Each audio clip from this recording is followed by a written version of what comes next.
Bueno, ahora sí, muy buenas tardes a todos y a todas. Le damos una cálida bienvenida nuevamente y agradecemos profundamente su presencia y participación en esta jornada, incluidos a los expositores que nos están acompañando y que integran el presente panel. Dicho esto, y sin más dilación, vamos a cederle la palabra a la licenciada Villafruela Jimena, legisladora de la Ciudad Autónoma de Buenos Aires. Es psicóloga por la Universidad de Buenos Aires y cuenta con una especialización en gestión estratégica de recursos humanos por la Universidad de San Andrés. Desde el año 2019 se desempeña como legisladora de la Ciudad Autónoma de Buenos Aires por el Bloque PRO. Actualmente preside las comisiones de seguridad y de seguimiento de los sistemas de videovigilancia y ocupa la vicepresidencia segunda de la Comisión de Justicia. En el ejercicio de función legislativa, ha promovido una agenda activa en materia judicial y de políticas públicas, siendo impulsora de proyectos como la Ley de Reiterancia Delictiva, la implementación del fuero laboral en el ámbito porteño, la Ley de Juicios por Jurados y la creación de juzgados con competencias específicas en relaciones de consumo. A continuación, le damos una cálida bienvenida y le cedemos la palabra para dar apertura al panel que hoy nos convoca a la distinguida legisladora.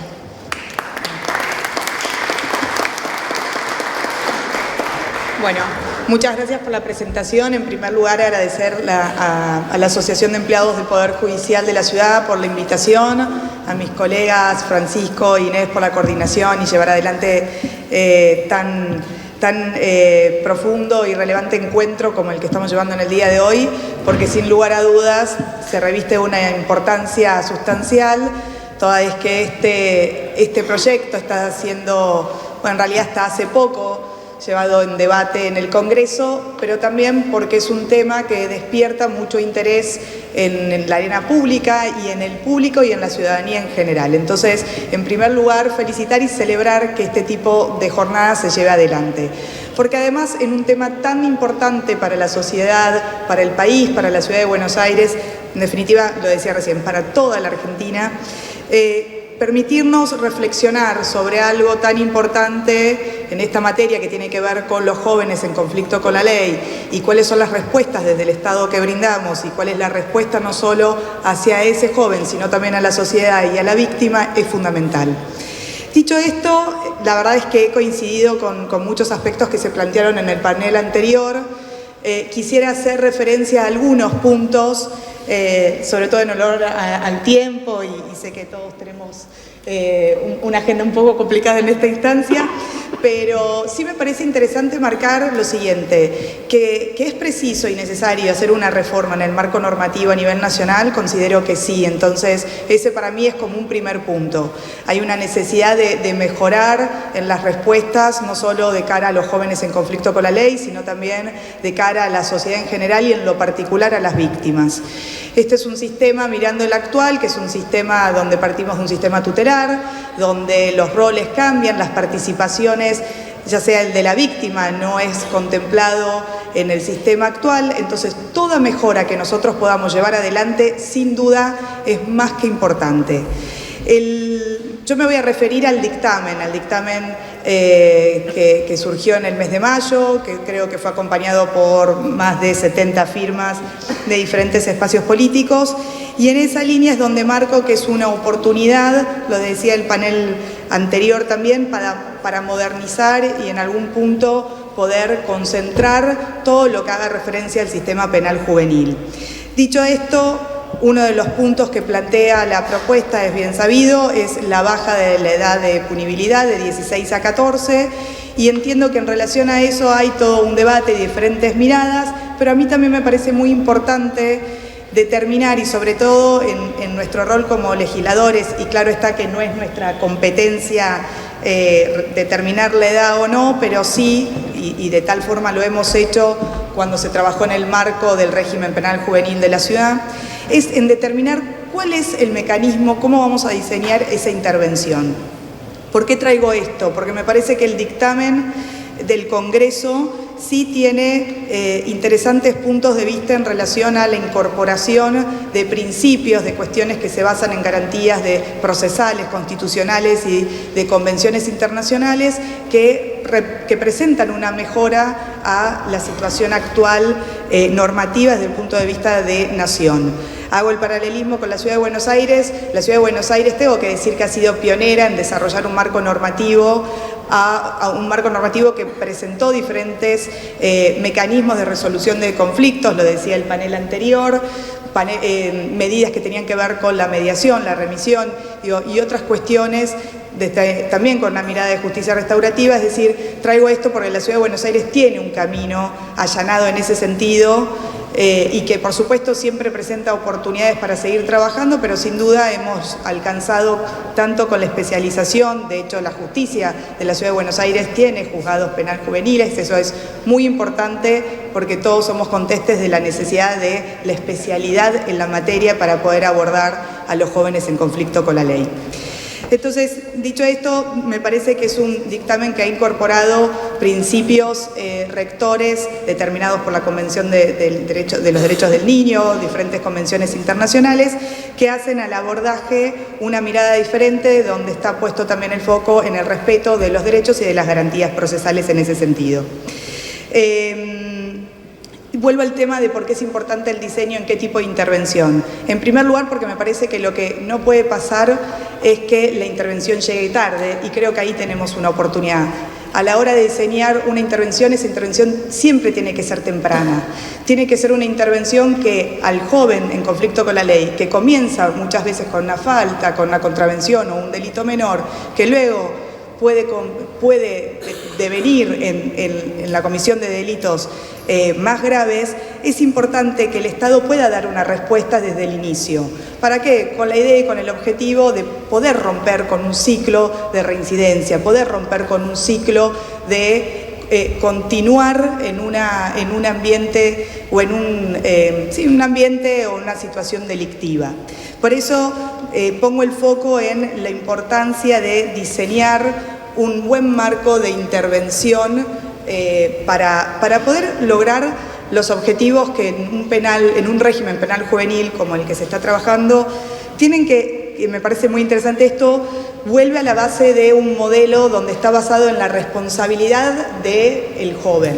Y eso es algo que en la Ciudad de Buenos Aires nuestro marco normativo ha recepcionado muy bien, y entiendo que presenta estas oportunidades el dictamen de ir hacia un paradigma donde el foco sea en potenciar la responsabilidad penal juvenil de ese joven, que reflexione, que pueda tener, uno, conocimiento de lo sucedido, dos, que se responsabilice, que se haga cargo de la sanción y que se reintegre a la sociedad, que esos tienen que ser los objetivos principales.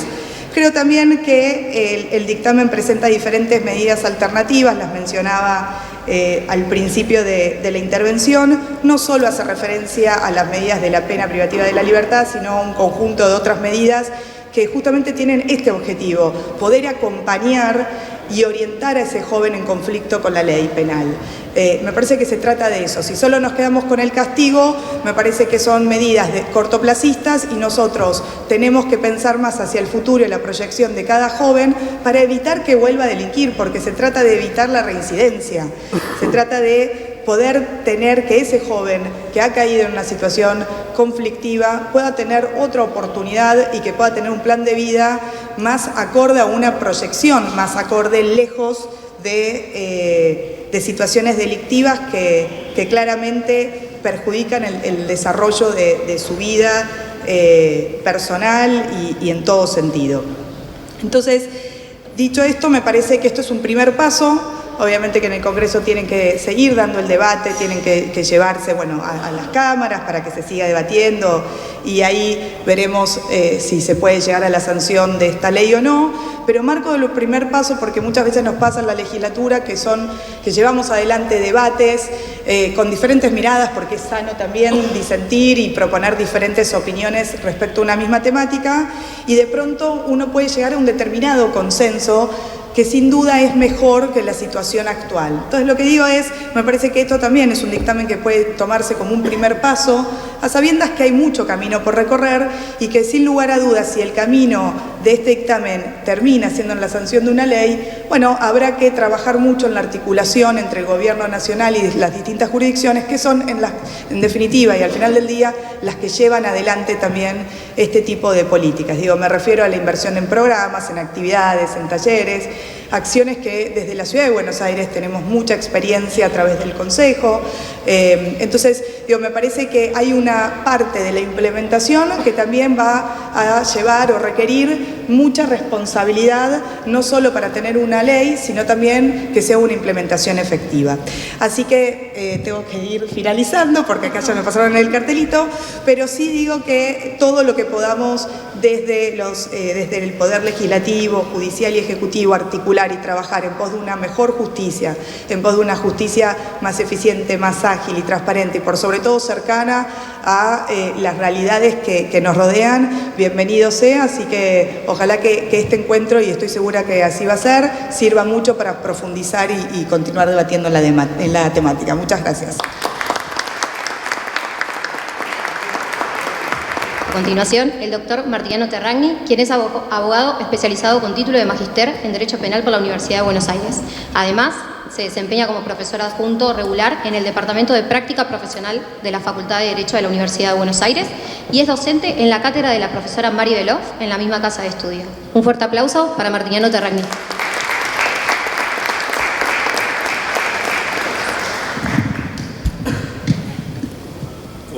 Muy buenas tardes a todas y a todos. Muchísimas gracias a la organización en cabeza de Orián y de Agustina por haberme convocado.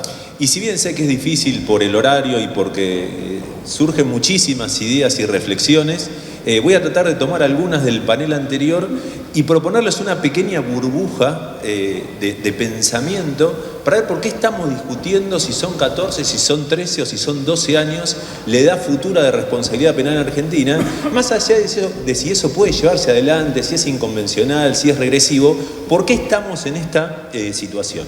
Ahí preparé algunas ideas que algunas van a ser un poco particulares, pues la tensión invisible que hoy tenemos, y ahora a ver si ahí lo vemos, es el punto de partida de cómo llegamos a discutir esto en el Congreso Nacional 12 años o, ahora lo vamos a ver, agosto del 2023, un proyecto de disminución y determinación de la edad mínima de responsabilidad penal justamente sin edad. Ese proyecto pasó completamente desapercibido, salvo por algunos canales televisivos que daban cuenta de que se iba a poder aplicar pena a una persona de 10, 9 u 8 años, volviendo a un criterio tradicional, alejándonos de las fijaciones por franjas etarias vinculadas con la capacidad de discernimiento.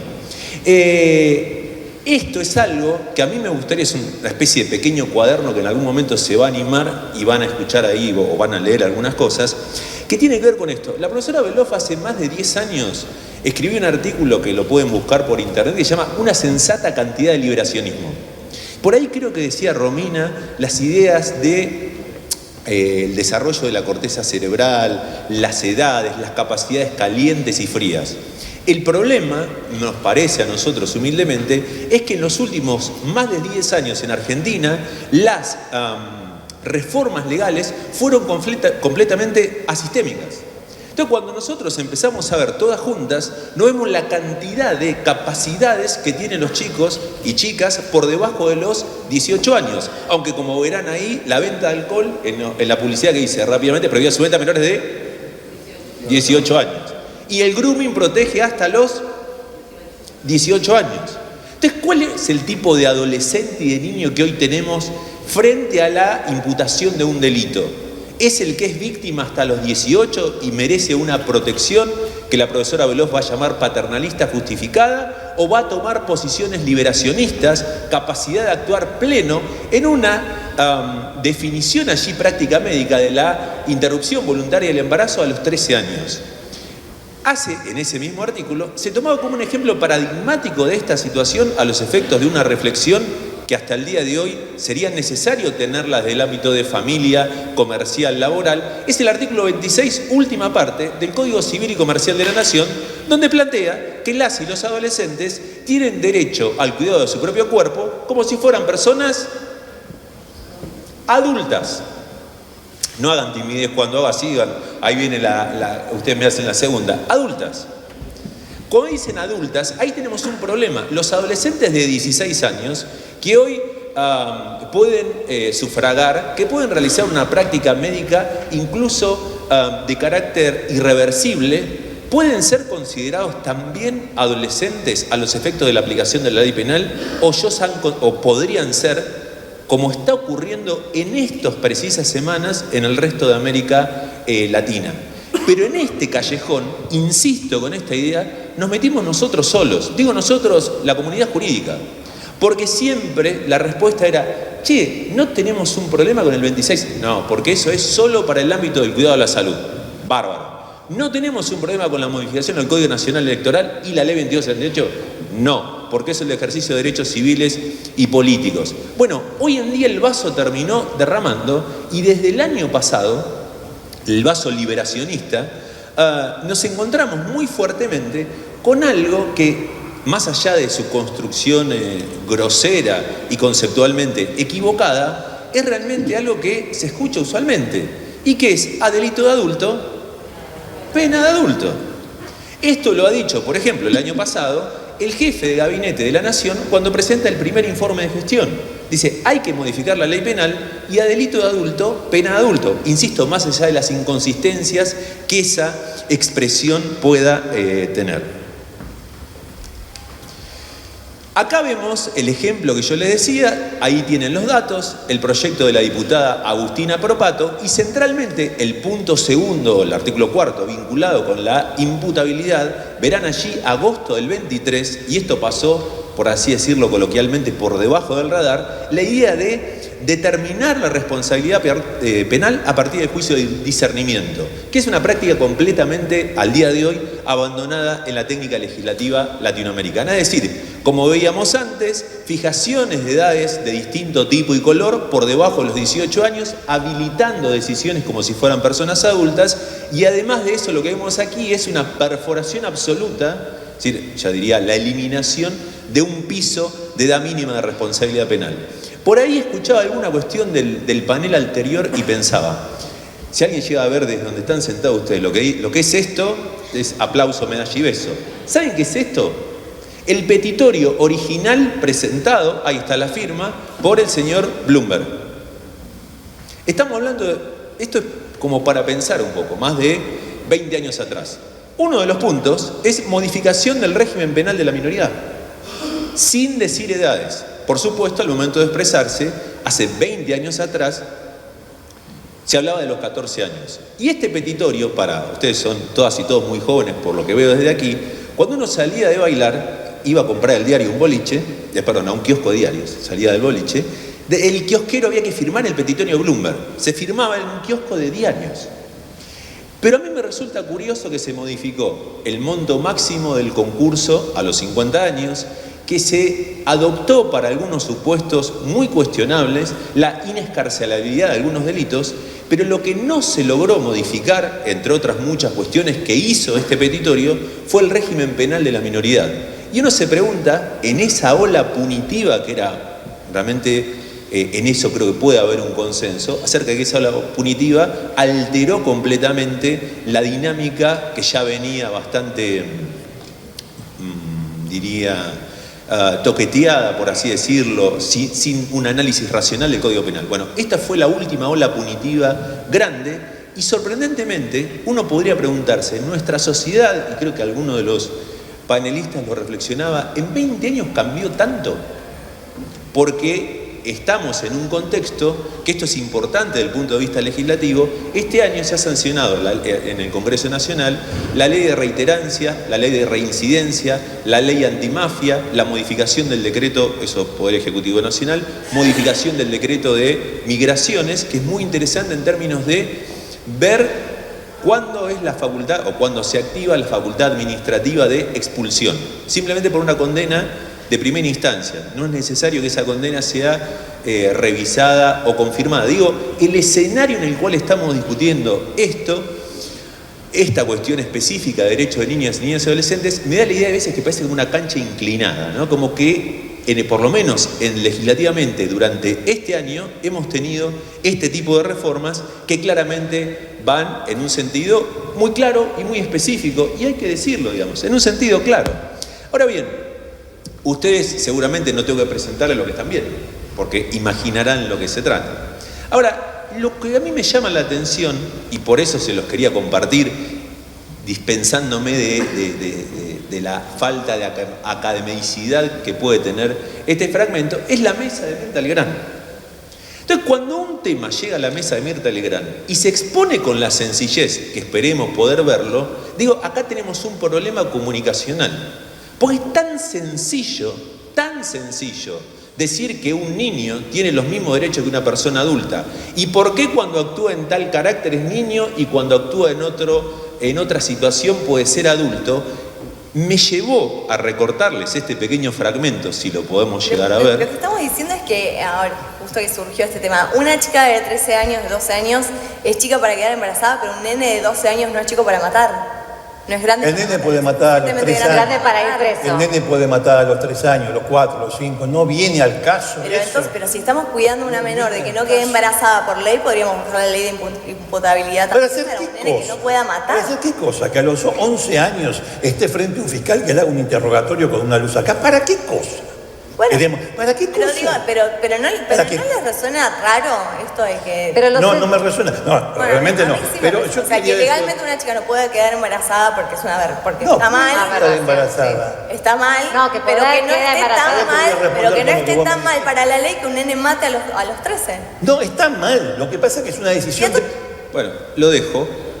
Al efecto de, no importa los nombres, no importa, no sé ni quiénes son, y dejémoslo así, pero lo que digo es la sencillez con lo cual la persona plantea esto no se puede quedar embarazada así claramente, viene el punto por el lado de la protección, pero cómo con esa sencillez se plantea, pero cómo a los 12 puede quedar, o sí o no, y a los 13 y no y sí, y el periodista da una respuesta más de tipo técnica, digamos.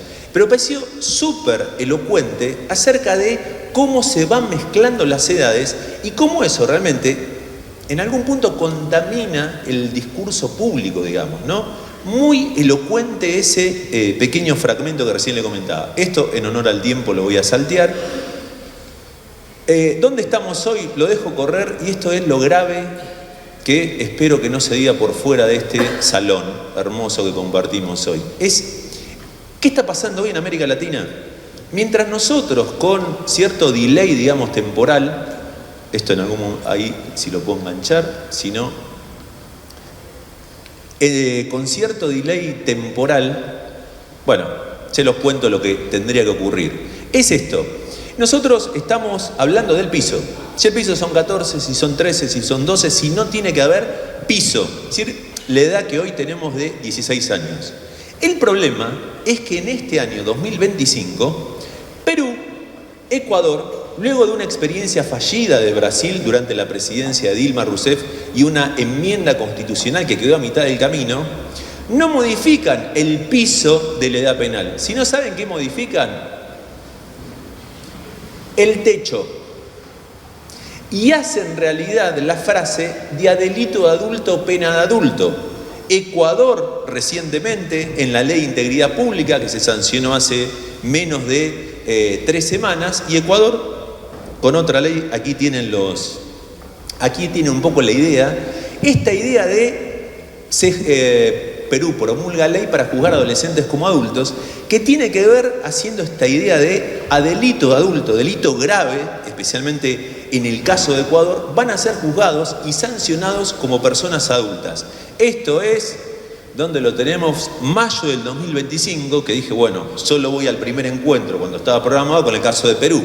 La macana es, e insisto que no se diga por fuera de este recinto, es que ahora tenemos la ley de integridad pública de Perú, que a veces nosotros hablábamos de la técnica legislativa, habiendo una legisladora presente. Esta es una ley ómnibus, donde se toca este tema entre, por ejemplo, las obligaciones que van a tener los empleados públicos en Ecuador, donde también a partir de los 16 años, delito de crimen organizado, pena adulto, tratamiento penal como adulto. Es decir, la tendencia, claramente, esto es lo más regresivo que puede haber. Lo del piso después seguramente lo discutimos y, como decía la legisladora, podrá haber matices y podremos ver qué se implementa, qué no se puede implementar, qué es convencional y qué no.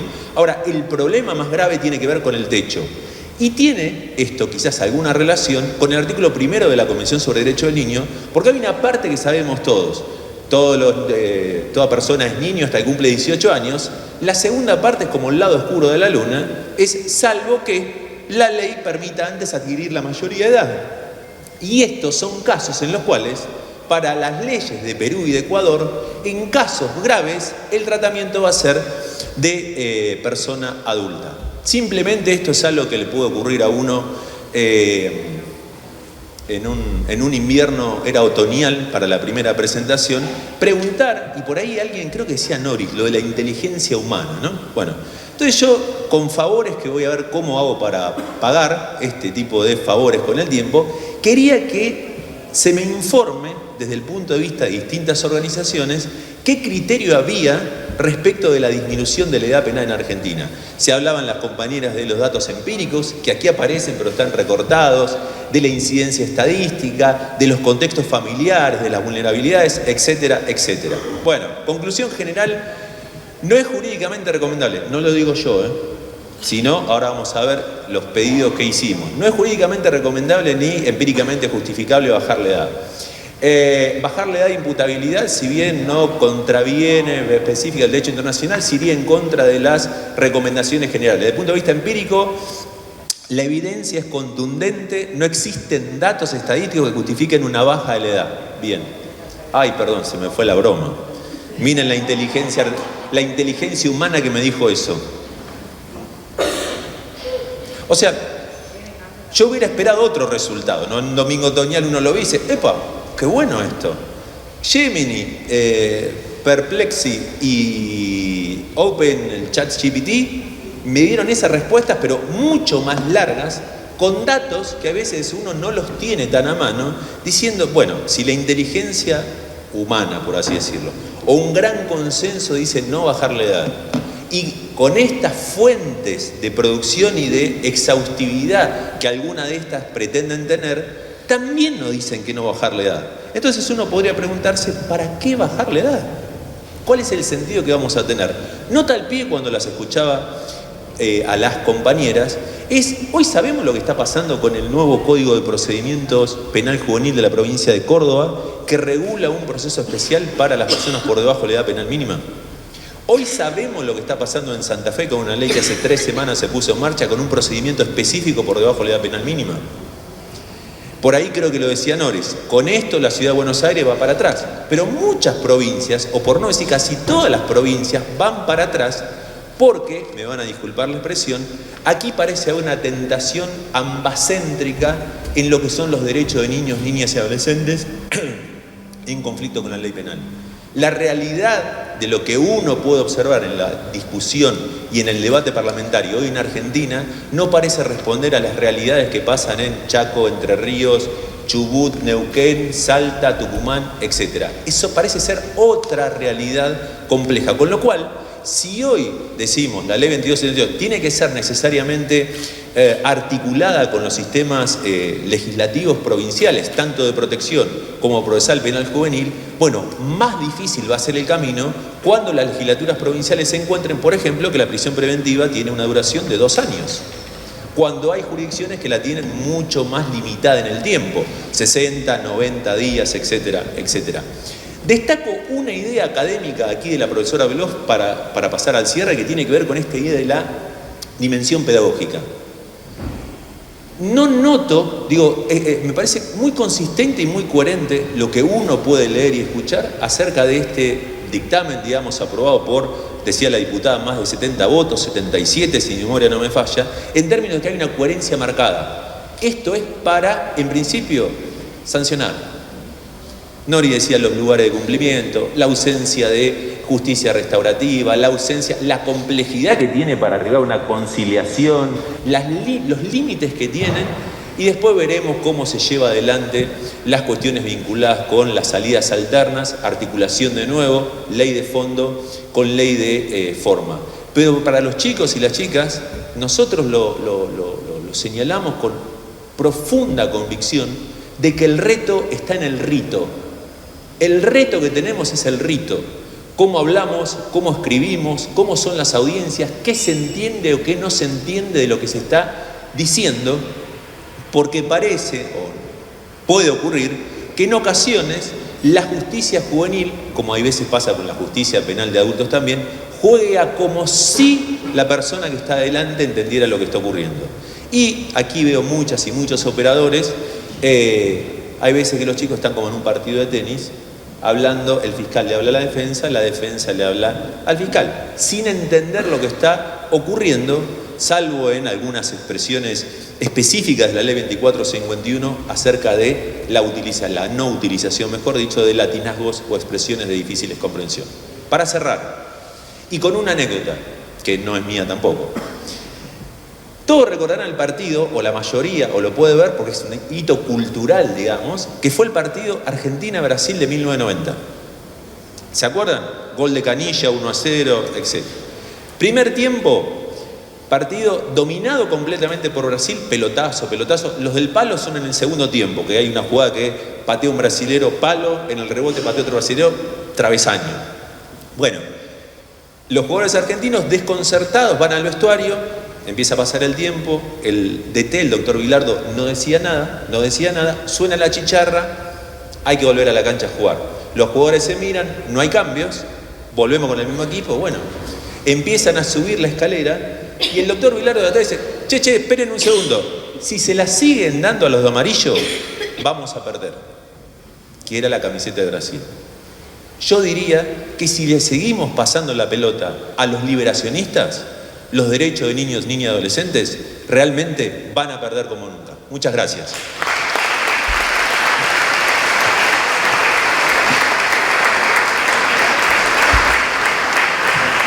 Ahora sí, para cerrar el presente panel, vamos a dar palabra a la última expositora que integra quien es la doctora Aldana Cruzita, legisladora de la Ciudad Autónoma de Buenos Aires por la UCR Revolución. Es abogada, especializada en niñez y adolescencia y actualmente se desempeña como vicepresidenta de la Comisión de Niñez y Adolescencia y Juventudes. Cuenta con gran experiencia en la gestión pública y el trabajo institucional en el ámbito de los derechos de la infancia, habiéndose desempeñado con el Consejo de los Derechos de Niños, Niñas y Adolescentes de la ciudad y en la Secretaría Interdisciplinaria en Justicia Penal, Penal Juvenil y de Faltas. Recibimos con una cálida bienvenida y un fuerte aplauso a la distinguida legisladora y le cedemos la palabra. Bueno, muchas gracias. Gracias a ECUA por el trabajo que están haciendo, realmente es muy importante, está el salón lleno, así que habla también del interés. Felicitaciones también al diputado Lupias, a la diputada Inés Parri por la organización. Y en primer lugar, también quiero tratar de decir cosas que no se hayan dicho, creo que eso es lo más importante. Realmente celebro que estemos en esta legislatura hoy hablando, pero no solamente de la baja sí o la baja no, sino también de los jóvenes en conflicto con la ley. Creo que eso es muy importante porque no es algo que se conversa todos los días y por lo menos en esta legislatura no se trae tanto a la mesa. Y respecto a decir si...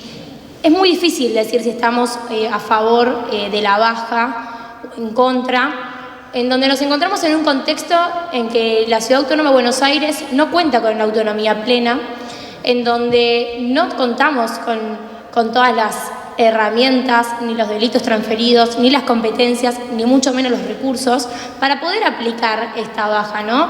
Es muy distinta la situación ante la posible baja o no que va a tener la Ciudad Autónoma de Buenos Aires, a diferencia de otras provincias. ¿Y por qué digo que estamos en diferentes condiciones? En realidad, ni diferentes, sino inferiores condiciones, porque no contamos con estas transferencias. Entonces, desde mi lugar, hoy, y como aprovecho en cada espacio, vuelvo a hacer el pedido de tener una ciudad autónoma plena, con todas sus competencias, con todos sus recursos, para que realmente podamos poner el foco de una vez por todas en los jóvenes. Eso por un lado, respecto de la autonomía y la importancia. Por otro lado, a lo largo de estos años, siempre pude, así me ven un poco más, pues soy bastante bajita, hace años que vengo viendo cómo se sostiene un porcentaje en la ciudad en donde entre el 70 y el 77% de los jóvenes en conflicto con la ley penal previamente estuvieron en el sistema por alguna vulneración de derechos. Entonces, ahí es donde yo también abro una pregunta para que pensemos en conjunto si ante la ausencia o la dificultad que tuvo el Estado y donde no pudo reparar y acompañar realmente, el encierro es la respuesta.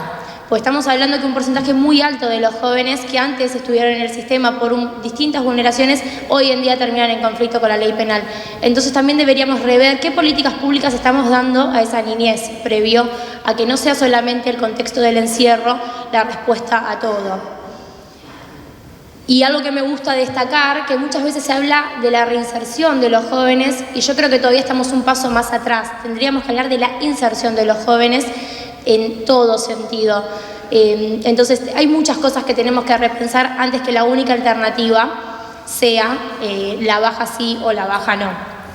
Por otro lado, me interesaba como vicepresidenta de la Comisión de Niñez, Adolescencia y Juventudes de esta legislatura, ¿qué podemos hacer nosotros como legisladores, no? Porque por más que nuestro recinto no sea quien determine si la baja va a suceder o no, ¿qué podemos nosotros como legisladores también preparar, ¿no? A la ciudad autónoma, más allá de esto que mencionaba anteriormente, no contamos con todas las competencias, pero ahí es donde se me hace presente, y bueno, muchas de las personas que hoy estuvieron exponiendo y que van a continuar exponiendo fueron parte de mi camino hace más de 10 años en el mundo de la niñez, y se me hacía presente las prácticas restaurativas. Sinceramente, tenemos que pensar las prácticas restaurativas como una medida alternativa real y en donde la llevemos a cabo. Creo que ahí es una gran respuesta que tenemos todos nosotros.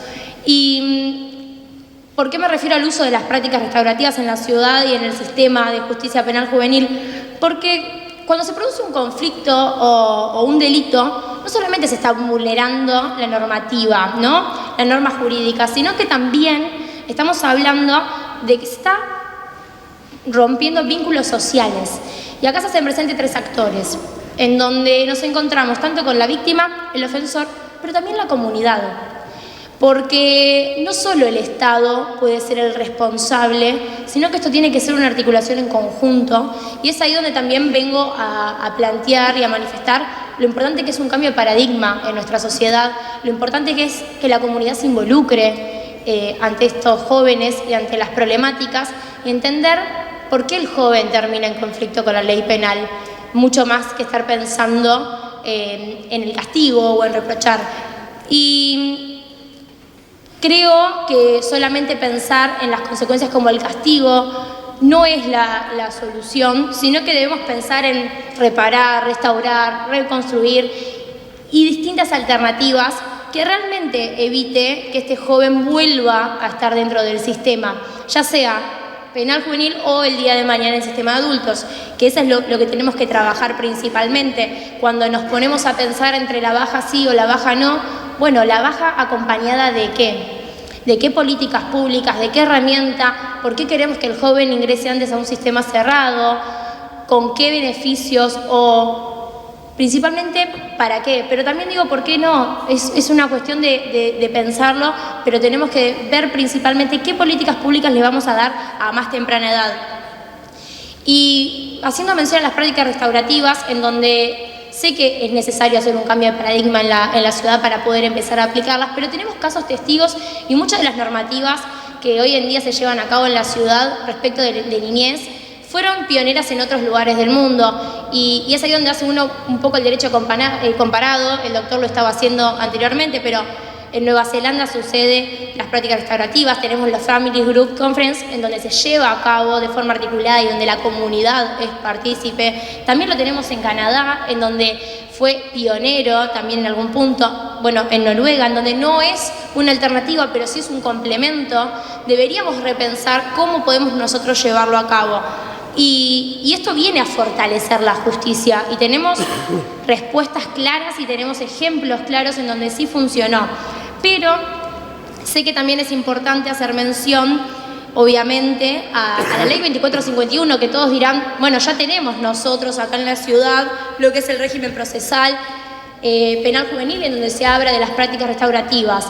Bueno, pero creo que acá tenemos que destacar 4 puntos ante esta ley, y un poco como legisladora lo vengo a poner sobre la mesa. Principalmente es poder llevar a cabo la normativa a fondo, es por donde tenemos que iniciar. Otro punto, ¿por qué no empezar con programas pilotos dentro de los ministerios, en articulación con el Poder Ejecutivo, en donde vayamos viendo las prácticas restaurativas como otra alternativa real? Por otro lado, lo importante que es la capacitación, pero no solamente a los operadores, sino también al equipo interdisciplinario que se encuentra junto con el joven, a los funcionarios, a los jueces, para poder ir cambiando poco a poco el paradigma e ir incorporándolo ya directamente cuando uno toma una decisión. Y por último, que me parecía el punto más importante a destacar dentro de esto, es involucrar a la comunidad, como hacía mención antes. Necesitamos un compromiso de la sociedad, necesitamos que en conjunto querramos reparar esto. Y para no ser tan extensa, y porque sé que corre el tiempo, están ahí esperándome los minutos. Bien. Hay algo que quería transmitir, no solamente que las prácticas restaurativas pueden ser una alternativa ante esta situación, sino también tenemos que llegar a más temprana edad a los jóvenes. ¿Y a qué me refiero con esto? Nosotros tenemos que comprender, y también los jóvenes, que no solo tienen derechos, sino también tienen obligaciones, y que cada acción tiene consecuencia. Entonces tenemos que transmitir y enseñar qué son sus derechos, cuáles son sus obligaciones y las responsabilidades desde temprana edad. Porque muchas veces, y me ha pasado a lo largo de estos años, y veo a las chicas con quien compartí equipo hace unos años atrás, nos encontrábamos con jóvenes que desconocían que habían cometido un delito, nos encontrábamos con un desconocimiento tal que es importante que ellos comprendan la magnitud del mismo, o cómo a veces terminaban en un delito sin saber que eso era un delito. A mí eso me parece que es lo más importante. Entonces creo que no solamente debemos hacer un cambio de paradigmas desde las prácticas restaurativas, sino también en los colegios, en la parte de la educación, poder incorporar las obligaciones que cada uno de ellos tienen y poder comprender las consecuencias de sus acciones para poder llegar a otro resultado diferente. Y por último, creo que tenemos una gran oportunidad en una sociedad donde se encuentra muy fragmentada y en donde también nos encontramos con una justicia que hoy creo que necesita que haya más escucha, que repare, que reconstruya. Tenemos una oportunidad como Ciudad Autónoma de Buenos Aires de poder ser pioneros realmente con las prácticas restaurativas y ser pioneros de poder tener una justicia mucho más humana, porque las respuestas están, porque las herramientas existen, porque también tenemos ejemplos claros, como hacía mención, y porque los resultados son buenos. Entonces, la sociedad y cada uno de los jóvenes nos están pidiendo una justicia mucho más humana. Simplemente lo que creo que falta es que demos el paso en conjunto. Muchas gracias.